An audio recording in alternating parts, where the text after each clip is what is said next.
శ్రీ వనదుర్గ అమ్మవారి ఆలయంలో ప్రత్యంగిర హోమం.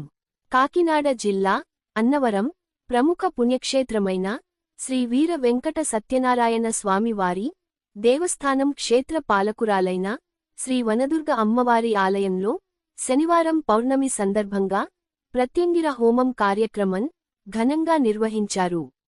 వైదిక కమిటీ సభ్యులు, పురోహితులు, అర్చకుల ఆధ్వర్యంలో జరిపించే ప్రత్యంగిర హోమం ఉదయం 9 గంటల నుంచి 11 గంటల వరకు సుదీర్ఘంగా 2 గంటల పాటు నిర్వహించారు.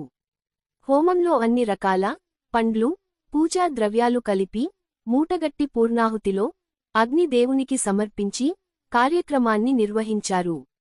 అనంతరం ఆలయ అర్చకులు భక్తులకు తీర్థప్రసాదాలు అందజేశారు. ఈ కార్యక్రమంలో దేవస్థానం అధికారులు, గ్రామస్తులు, భక్తులు పాల్గొన్నారు.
सूर्यानुकूल्यता फलसिद्धिरस्तु।